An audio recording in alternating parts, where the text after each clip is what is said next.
So, 6-4.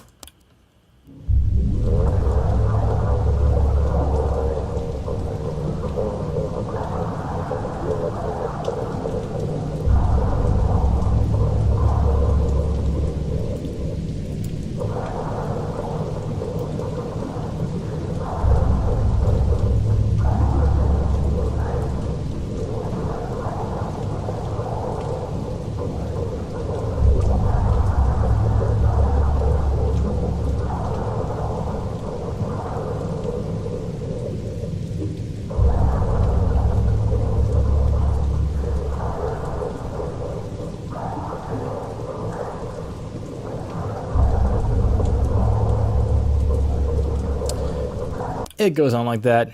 You don't need to hear the whole thing. So this one you don't need to listen to either. Actually, you can just look at it. But it's this one took a long time for the first crew to solve. Actually, so if you look at the spectrogram, you can see right away that there's a lot of activity happening up top, like way up here, kind of thing, right? So you can see it, and if I zoom in, you can see there's structure to it too. There's some structure to what's happening there. And it was really funny because people like looked at this so much, and they're like, I don't know what this means. I don't know what it means.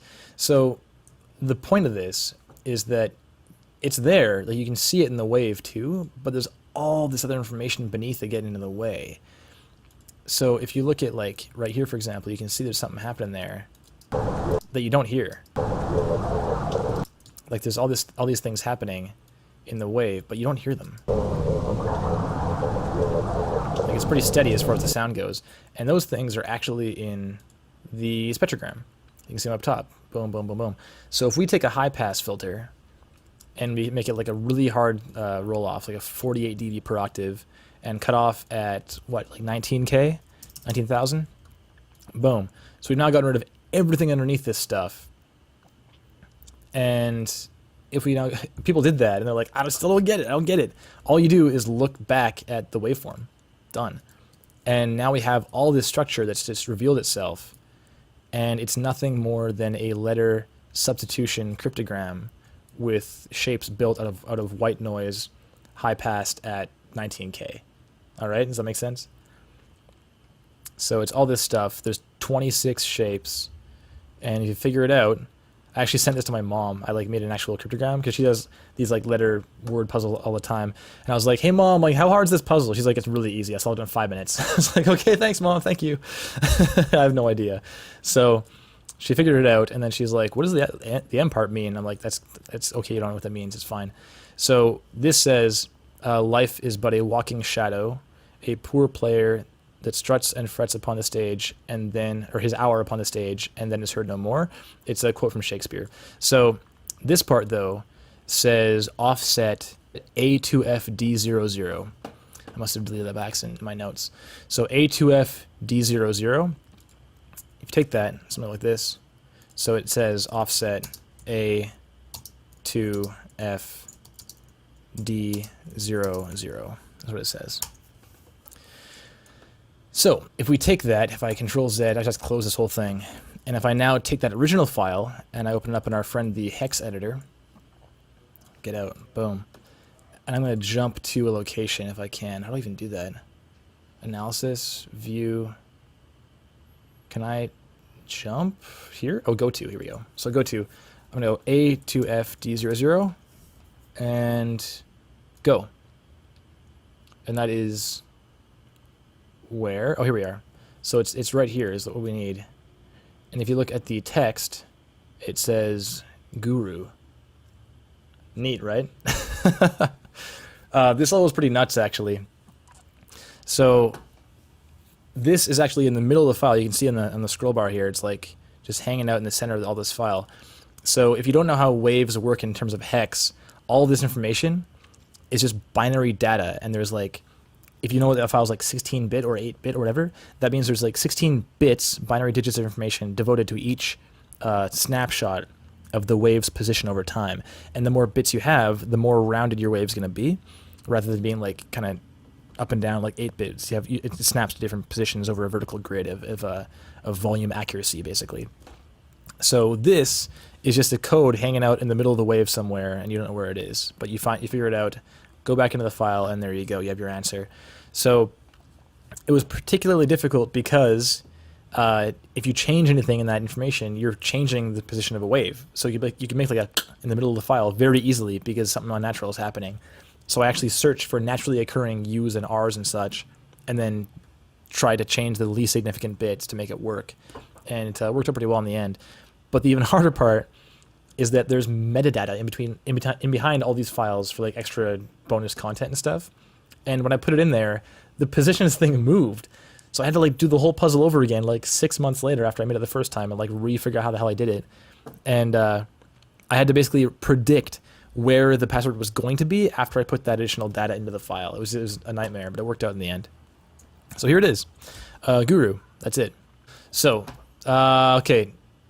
You offer me no alternative. This is actually a reference to not prawn. So I'll play it. Brace for impact, Zephyr.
So this is my good friend Max Coney on guitar, helping me out.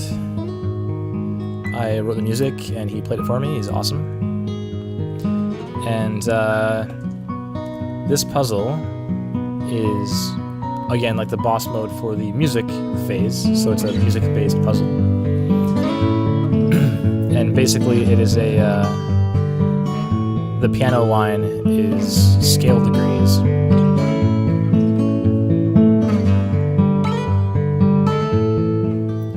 On B, so like B is 1, D sharp is 3, F sharp is 5, etc.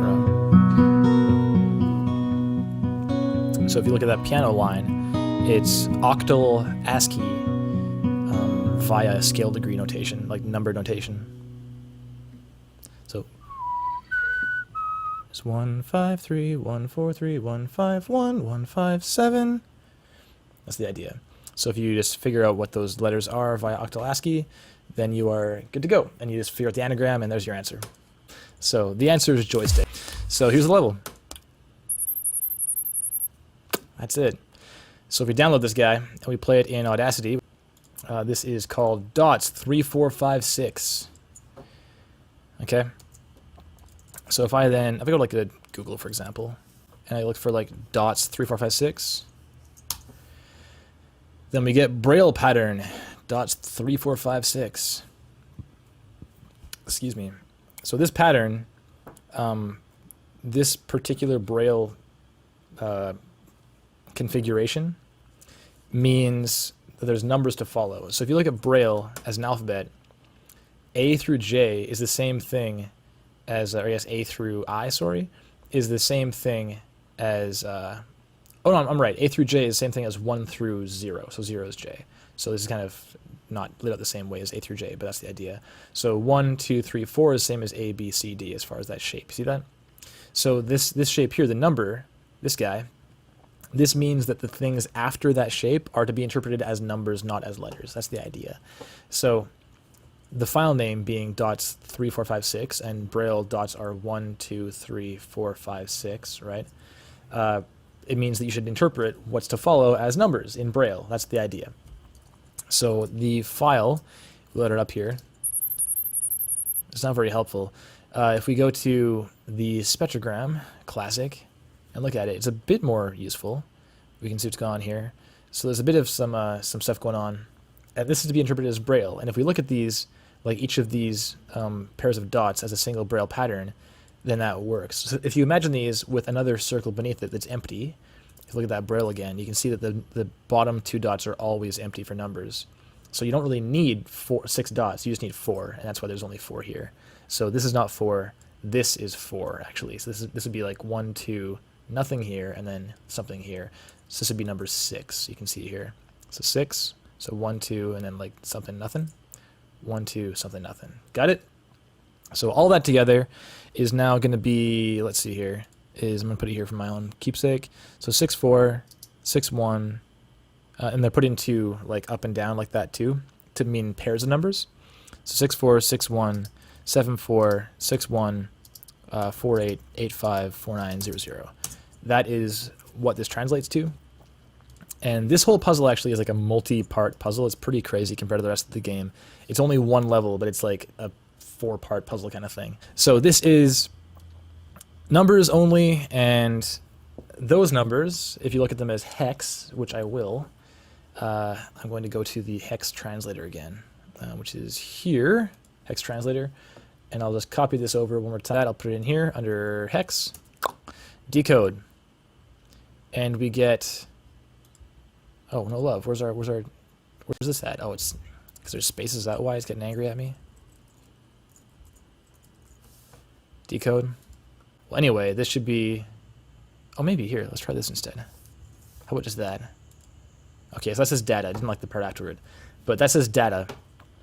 And if you look into the hex editor in any file, you might recall the Raffle file actually that had this stuff here, had like Raffle and then the wave, FMT, and data. All these are like chunks that the programs like Audacity or like any audio program really looks at these hex headers to understand how it's supposed to open these files, like how many channels there are, if it's stereo or mono, how many, like what the bit depth is, all of these things, how long the file is, and that's what we need to worry about this time. So data is fine, but after this, these next 4 entries actually dictate how long the file is. And programs aren't like designed to like cross-reference different things and be like, oh, is it actually correct? It just takes these numbers, like, yep, cool, sounds good. And so right now, this value is incorrect in that other file. And if you look at the file size too, it's kind of a bit of a hint. Dots 3, 4, 5, 6 is like half a second long, but it's 5 meg. And that right there is a hint. So it's like, well, why is it so big if it's like half a second long? And the reason is that this data header is so small. Look how small these values are. So this shouldn't be that. You can see 6461, 7461, if you still see it in the chat there. Instead, we'll make this to not 002000, sorry, 0400. We'll make it to, in fact, 4885 4900. Okay? So I'm going to save this as a new file. We'll just save under working as like dots 3456 fix. And now this next section, this is saying, you know what, it's not as long as you thought it was. It's actually, it's like way longer actually. So as a result, if we open this file again, Audacity will be like, hey, wait a minute, and it'll reread the header and be like, oh, sorry about that, I was mistaken. As long as it worked correctly, it should work. We'll pull it in, and boom, all this information at the back end of the file is now revealed, because it turns out the file wasn't only this long, it was actually way longer. So here's the back end. I'll play the whole thing.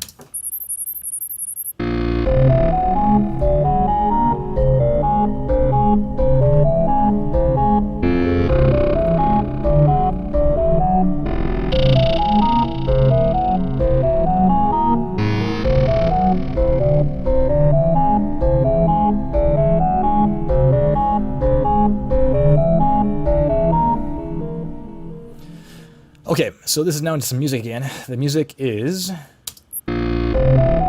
so it's kind of this show that's a word. Happens again over here. It's just to separate stuff, that's all it is. There's no reason for that to sound like it does, just to be different. So here you go. So this is a whole tone scale, and you might know that a whole tone scale has 6 notes in it. It's like 1, 2, 3, 4, 5, 6, 1. So 6, again, back into the Braille thing. If we look at the Brailles are numbered, of course, like 1, 2, 3, 4, 5, 6. So 1, 3, 4, 5. And that would be, a Braille symbol, basically. It's like a Braille character. So if you do that for every single file, like, then you get the exact phrase you get separated, and the word separated is this, if it copies nicely. It did. So that's what you get. N where R is Z, my M brother. So where's my brother? It's kind of weird. This is one thing I would change if I designed this game again. I wouldn't say brother, I'd say twin. Because brother people got confused about. But twin is what we're looking for. We're looking for a twin brother, I guess. And you like to motor the elevator. Not quite Fubzo. What we're looking for, actually, is a file with the exact same size. So this guy is, and you can see it here, actually. I'll put it right here. So this file, .3456, is 4707 kilobytes. And actually the first, like all these files are all different, but the first level in the game, Hello Player, is also 4707. So if we open that guy up again in this hex editor, and we'll use the exact same data. So same thing here. This is the length of that file, but we're going to change it up. So it's not that anymore. It's actually going to be something different. And it's going to be the same thing as our other file, because this being the exact same size means it's the same length too.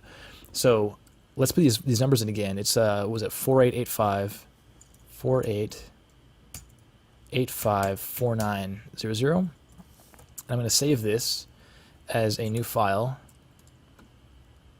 File save as. Working. I'll go to Hello Player. We'll say fixed. I'll close this guy down. We're going to open that new one. Hello Player fix. Here we go. So it used to end here. Your first password is choke, right? If you recall, if you were here that early. So for those of you who weren't here earlier, this is the first level of the game. Hello, player. Allow me to welcome you to this. But there was something at the end the entire time you just didn't realize. So it sounds like this at the end. Only then may you advance. Your first password is... You found me. Okay, so that was always there. You just didn't know it. If we zoom in a bit, a lot actually, you may see in that "Where's my brother" thing, the NRZM is actually a telecommunications, like a telecode, I don't know how you call it, a telecode system, I guess, a format. And if you look in all this stuff, if I zoom in and kind of scroll across, you might end up seeing something that looks a little more, like there's more structure to it. So I'll zoom across here. Let's go across, look at it. There's not much to look at. It's pretty short. If you zoom across, you can see, oh, what's this here? This seems kind of like there's something to look at in this part, you know? I'll keep going, but it seems like that's what we're looking for. And there doesn't seem like there's much else to look at here. Like maybe this stuff, maybe, but it's not looking like it has that much structure. There's way too much complexity. So here, it seems like where we got to be looking. Excuse me.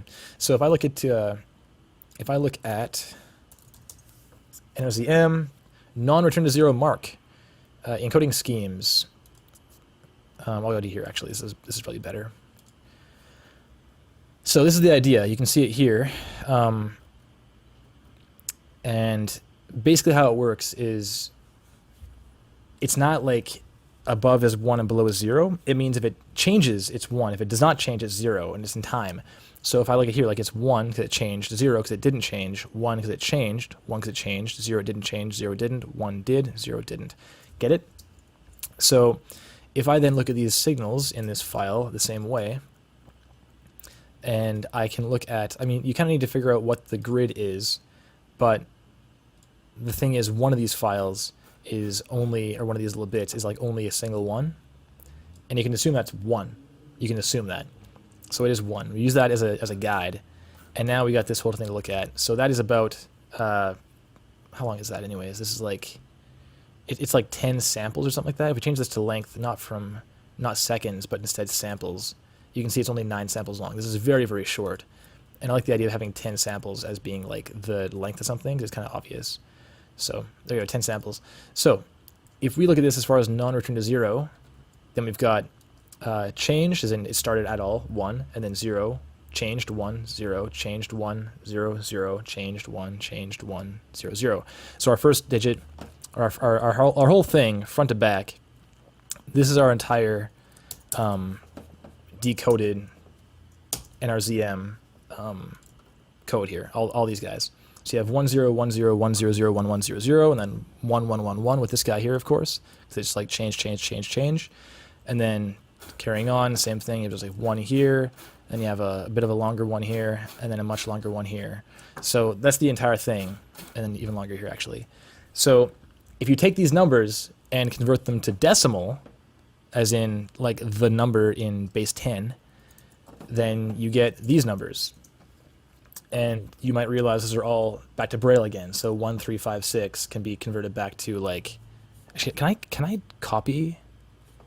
I don't know if I can. I'm curious if I can copy Braille into Twitch. I might be able to. Let's see this. Can I do this? No. No, I can't. Villar, why does the initial deviation from 0 count as 1, but the last return doesn't? That's a good question. I mean, the thing is, the initial deviation has to be 1, and it has to just end. So assuming it's ending, you can't guarantee it's 1. You could have done like a 1 at the end for every one and just realized it didn't work. And I think some people did do that actually. So in that case, yeah, some people did that and they were like, oh, that didn't work. And they're like, well, take off the 1, and how it works now, right? So the thing with NRZM, I think that's just how the code works anyways. Like it has to end at some point, right? So it returns a 0. Like this is a center point. It isn't 0. If it changed back to 0, that's a 1. Back to the center is nothing. Like it needs to go positive at some point, which is going to be a 1 regardless. So anyways, we have all these files here, and it turns out that the answer is in fact that's the answer from our decimal. So 1356 in Braille is Z or Z, etc.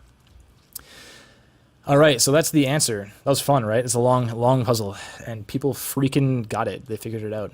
They're insane. The finale. Are you ready? Are you ready? I don't think you're ready. Here it comes. Press play. Here we go. Congratulations, player. The trial is complete, and you have established yourself as the one true Phonopath. Your final password is free fall.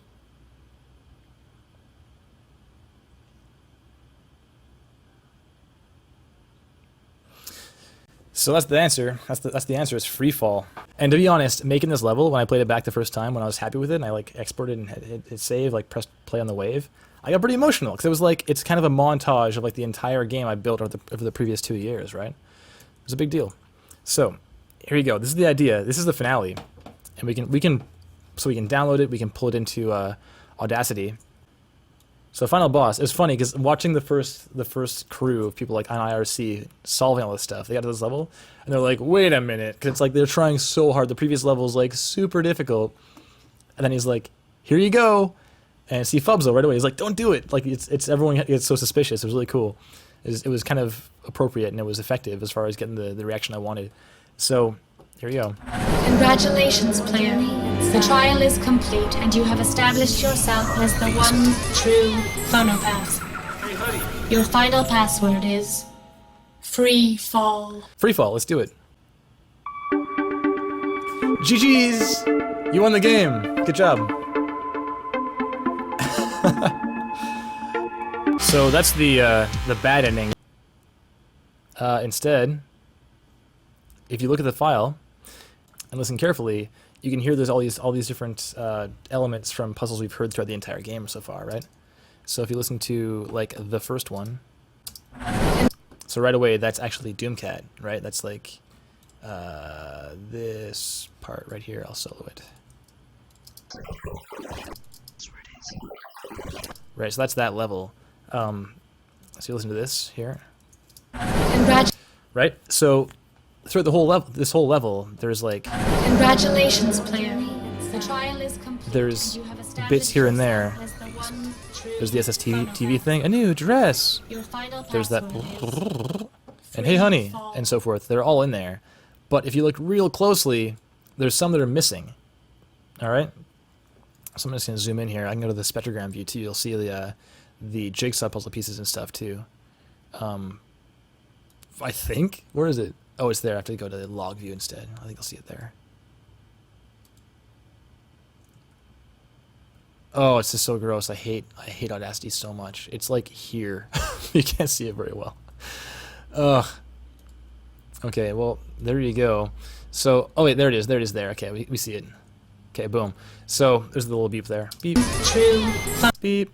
And there's the jackpot. You can hear the big winner. One true. So all that stuff. If you recall, the answer to the very first level, that roar was amnesia. So all these passwords, and their last one too. It is. Your final password is. That was the whole tone part of the Braille puzzle. That's Z. So if you know those two, A and Z, you know that it's going to be alphabetical order. So if you look through and you find them all, Congratulations, player. You have B. Congratulations. That chant is balance.